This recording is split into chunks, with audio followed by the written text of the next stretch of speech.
Hey, I blew it. That was actually the end of chapter 18. and whoops. Well, this is the beginning of chapter 19. We are reading Frank Einstein and the antimatter motor. And I'm Hobiwan. Thanks for joining me. Let's go. Watson pounds the steering wheel of the jet speedboat. Are you kidding me? I couldn't tell you before, because then you wouldn't have been convincing, says Frank from the passenger seat. You know you are a terrible actor and you can't keep a secret. Watson looks straight ahead. He knows Frank is right. Yeah, well, so... Watson sulks. But you were amazing in there. You got Edison to talk, and you really wailed on Mr. Chimp, at least for a minute or two. Watson perks up. That first karate chop was pretty impressive. So what are we waiting for? Let's go! Frank checks the position of the sun in the sky. Not yet, because Frank and Watson aren't going anywhere. They aren't racing across Lake Genevieve at 50 miles per hour, skipping over the choppy waves like Edison thinks they are. They are not throwing up a rooster tail of spray from the black jet nozzle. They are not peering through the dying light of dusk. They are not running to junkyard dogs, hoping they are in time to save Clink and Clank from being smashed into tiny cubes by the car crusher. They are hiding in a boat, dry docked on a trailer, just a short walk down the shore from the big black cube. The setting sun lights up the dramatically cloud-speckled sky in fiery reds and oranges. Frank leans back in his cushioned seat, hands behind his head. Beautiful, isn't it, Watson? Watson and Frank quietly admire the sunset. Even more beautiful, Frank continues, when you know that it's caused by the sunlight rays traveling through more air molecules at sunset, and the short wavelength blue and green light getting scattered out, leaving the longer wavelength reds and oranges. Watson stares at Frank. Yeah, just what I wasn't thinking.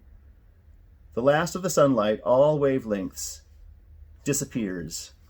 The darkness of night covers the waterfront. Frank and Watson climb out of their jet boat hiding place and sneak quickly and quietly back to the side of the big black cube, where, not that long ago, they were being tossed out by a chimp. Frank feels along the smooth side of the cube. His fingertips find exactly what he is looking for, a small, sticky lump. He pulls out his tiniest, thinnest screwdriver, wedges it in the almost invisible crack, and eases open a door. Its auto-lock mechanism stuck flat and useless by one very sticky wad of Watson's universal strength peanut butter bubble gum. Frank motions for Watson to follow him.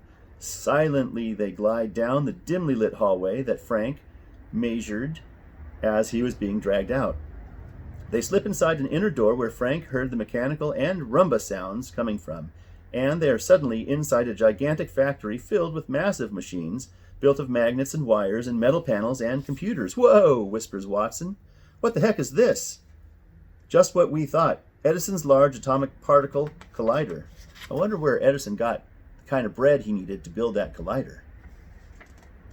That's a lot of simoleons. So why did Edison and Clink and Clank and the antimatter motor if he has this? Why does he need Clink and Clank?